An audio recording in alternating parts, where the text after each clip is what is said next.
Right everyone, it is Finn here and welcome back to another Afcon video, where today I'm going to be telling you everything you need to know about Cote ahead of Afcon 2023. Now yes, I know before we jump into things, I've technically already done a video like this a few months ago, but obviously since then quite a lot has changed, both with the team and the players included, so I thought I might as well do it again, bigger and better. I am better!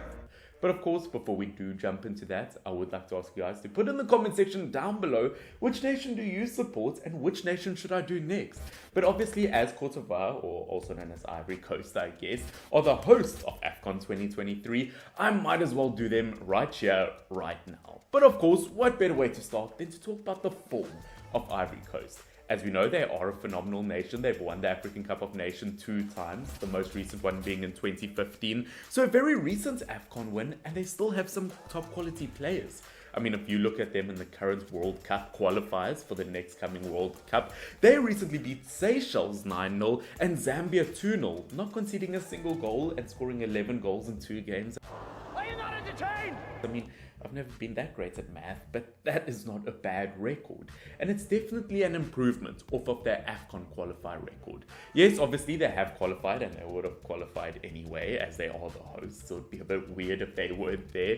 But ultimately they were second in their group to Zambia, and that 3-0 loss to Zambia is ultimately why they didn't win their group. And it was a shocking display there. I wasn't impressed with them. They only scored 5 goals in their 6 qualifier games there. Sometimes may be good, sometimes may be shit. So the World Cup qualifiers, they've definitely taken a step up, and I think we can learn from that what they can do in the next kind of tournament. Obviously their next set of games will be at Afcon itself, and we have a lot to discuss. Obviously they will be included in a group, obviously with themselves. You must have a goddamn IQ of 160. Nigeria, the Super Eagles, Guinea-Bissau and Equatorial Guinea. Now these are all teams that can score goals and who can score a lot of goals. So heading into this, I do think, as I said, yes, they need to get their numbers up goal-wise. But defensively, they also have to be a lot more solid because they haven't quite been where I thought they would be.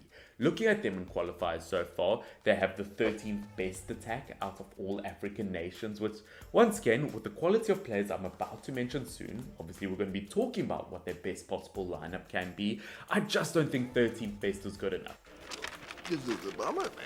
And looking at the defense, once again, 13th best defense in Africa, which yes, it's quite high up there considering there's 54 African nations, but ultimately with the players in their squad, you would expect a lot better. But ultimately, what is their best possible starting 11 heading into this tournament? Obviously, as we know, you can't play the exact same team with the exact same players every single game. But why? They're going to end up getting a bit tired, but ultimately this is what I feel is more or less the best starting 11.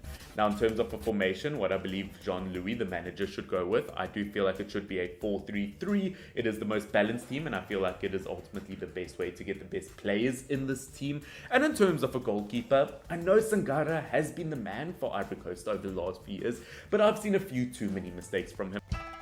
Bye, have a beautiful time. And I'm going to go for the likes of Yahia Fofana.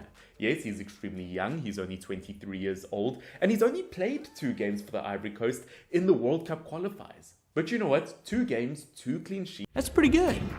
I think he's been a phenomenal young goalkeeper. He is the goalkeeper for Angers, obviously in the 2nd division of France. He's gotten 8 clean sheets in 14 games there. I think he's had a phenomenal start to the season, and as a young, exciting goalkeeper, you really can't fault him so far. And as I said, although Sangara has been the man over the last few years, you just have to go for Fofana. Now, in terms of the defense, in terms of the back 4, this is where it gets a tiny bit tricky because there are a few big names I have to leave out. Obviously, in terms of fullbacks, I've gone for Serge Aurier as my right back, and I've gone for Kislin Conan as my left back. Now, looking at Aurier, once again, he's not the best attacking fullback in world football.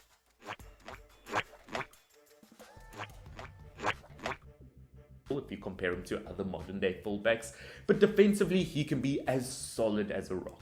For Nottingham Forest, he is their 2nd top assist maker so far. Yes, it is only 2, but ultimately once again he can get up there, but I wouldn't say his progressive numbers are that impressive. But ultimately one day he has captained this nation for quite some time now. I think he's a phenomenal footballer on his day, and he's almost playing at a level this season that he did 2-3 years ago where he was almost at his best. Obviously, as a left back, as I said, I have gone for Conan, who is at loan at Al Fire at the moment because he hasn't been Al Fire for Al Nassr, should I say. It is a pity because obviously Alex Telles has joined Al Nassr and it's kind of pushed out the likes of Conan, which is a pity because I feel like from an attacking point of view as a fullback, he is a far better player than Serge Aurier. I find both fullbacks absolutely phenomenal, and as far as it goes for Ivory Coast compared to someone like Singo, I do think he is definitely a better fullback, or these are two better fullback options. And in terms of overall ability, this is the best that Ivory Coast has to offer. Now, in terms of a centre-back partnership, now don't get me wrong, I definitely feel like Ivory Coast could play a 3-at-the-back system here, but I've gone for the likes of Kusunu and Evan Ndicka. Now, obviously, it's very tough leaving out the likes of Wilfred Bolly. I think he's been phenomenal for Nottingham Forest. I think it would be dangerous for any national team to have two Nottingham Forest defenders in there, though, with obviously Serge Aurier as well. How dare you! But ultimately, I think Wilfred Bolly has been phenomenal for Nottingham Forest. And as I said, you could go for kind of a 5-3-2 system. I think that could work as well. But I've gone for two centre-backs. Obviously looking at Kusunu, part of a phenomenal Bayer Leverkusen team at the moment, playing in every single game of the team that's currently top of the Bundesliga. And at what, only 22, 23 years old? You cannot leave a phenomenal talent like him out. Obviously, he's tall, he's extremely strong, and he's actually just built like a really good athlete, to be honest with you. I contend that I'm gorgeous. I wouldn't leave Kusunu out. I think he's a phenomenal young player, and I think he's the future of this team. Obviously, as I said, as another centre-back, I've gone for Evan Ndicka, which, once again, may be slightly controversial, as I have left out the likes of Eric Bailey, who's been part of this international team for quite some time. But as we know, just suffering with injuries, suffering with form, and once again, he just might not be reliable come this tournament. And I can say that as a Manchester United fan. I was born with glass bones and paper skin. But obviously, looking at Evan Ndicka, he's gotten 2 clean sheets in 4 games so far for Ivory Coast. And I do think he's been a crucial part at how Roma's played so far this season. I think he's definitely one of their best defenders. But ultimately, these are the two centre-backs, or this whole defence is very good for progressive football, but defensively, very, very strong. But of course, now jumping into our midfield trio, which I have praised this midfield trio time in and time out, to be honest. I mean, I would ask it to be my Valentine next year, if I could. Okay. Looking at the midfield trio, there's no argument. Seko Fofana, Ibrahim Sangara, and Franck Kessie. Today I feel gay. The best midfield trio in Africa, in my opinion. Looking at the likes of Seko Fofana, he scored 2 goals and gotten 1 assist in 2 World Cup qualifiers so far.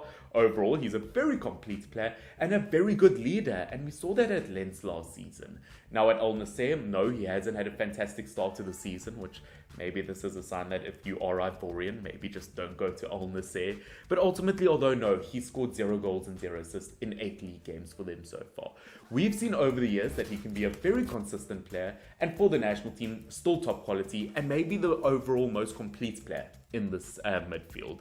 Obviously, we've got the likes of Sangara, who's a very, very solid, very good defensive player, which it's crazy to think we've got another Forest player in this team. But look at Sangara. I said a year ago, before he moved, obviously, to Nottingham Forest, when he played for PSV in the Eredivisie, that I thought he would be the perfect Declan Rice replacement. Why would you say something so controversial yet so brave? Because I do feel like overall he's a very solid player. I feel like progressively he's very good, defensively he's super, super solid, and he seems to have good judgment when it comes to his tackling. Once again, if you've got Sangara in your team, you're going to make it difficult for any opposition to break through. Obviously, Franck Kessie, I don't have to talk about how good he is. Also another player playing in Saudi Arabia at the moment. Looking at him so far for Al Ahly, he's gotten 1 goal and 4 assists, or 4 goals and 1 assist, should I say. He obviously scored in El Clasico as well for Barcelona last year in a very crucial title win. So maybe if things start with Al, he does well there. But obviously, ultimately, Franck Kessie, although I think he should still be playing in Europe. Once again, what a brilliant way to end off this midfield trio. Although maybe you could find a way to fit in Seri somewhere in that midfield, I have to say sorry to Seri, it's not going to happen. But of course, jumping into our midfield 3, as I said, it could be a midfield 2 if you wanted. So this is kind of where I struggled a tiny bit, because yes, although the striker is relatively easy, the wingers were a major problem for me. But obviously as a striker, I've gone for the likes of Sébastien Haller. As we know, Wilfried Zaha really hasn't been part of this national team or a solid part of it for years now. Although, yes, over the last 10 years, he probably has been the best Ivorian footballer out there.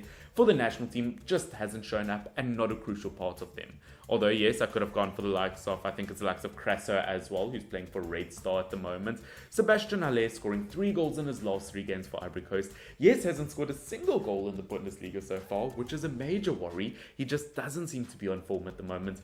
But for Ivory Coast, you cannot argue that he is a very solid player. West Ham's second most expensive player of all time. Crazy to think about.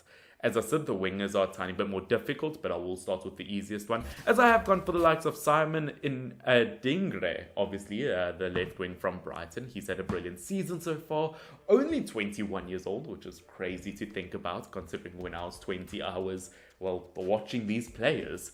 Looking at him so far, 3 goals and 1 assist in 11 games for Brighton in the Prem so far, 1 goal and 2 assists in Europa League so far, and a defensively very solid player. If you look at his defensive numbers for a winger, he has the ability to track back, and I think he's going to help this team a lot. And once again, very exciting player that we need to watch. Obviously, as a right wing, this is where I had a tiny bit of trouble. Because yes, you've got the likes of Maxwell Cornet, who can play anywhere up front in that 3. You've got the likes of Amad Diallo, who is injured. It's very, very tricky to say that someone is a solid, nailed-on right wing. It would be Diallo for me, but he has been struggling with injuries, so I can't guarantee it. So I think that Ivory Coast, I'm not going to say a solid player here. I think they can mix between 2 or 3 players. If I had to choose their best, maybe I'd choose the likes of Konate. I think his form has been brilliant for someone his age for Salzburg this season. You could go for the likes of Kume, obviously playing in the Italian league at the moment. But ultimately, I wouldn't say Ivory Coast have a nailed-on option. But if he is fully fit, I'm going for Amad Diallo. And it's not a Manchester United thing. You are a liar! But of course, ladies and gentlemen, that is everything you need to know about Ivory Coast ahead of Afcon 2023. As I said, they've got an incredibly difficult group, so I have set out a team that defensively is very strong, but will still deliver on attacking numbers. I think looking at Ivory Coast, I think they definitely need to play kind of almost a tiki-taka style of football. If you look at their long ball passes so far compared to other African teams, they aren't that great. So I do feel like if this kind of team once again, defensively a bit more solid with Kusunu and Ndicka there, you could move it to a back 5. But ultimately, I am happy with that, and I'm excited to see if Jean-Louis can deliver. But of course, ladies and gentlemen, that is it for my Afcon 2023 kind of Ivory Coast summary. As I said, let me know in the comment section down below which nation should I do next and how do you think Cote d'Ivoire will do in the tournament. But guys, this has been Finn, FYNN. See you soon. Bye. Cheers.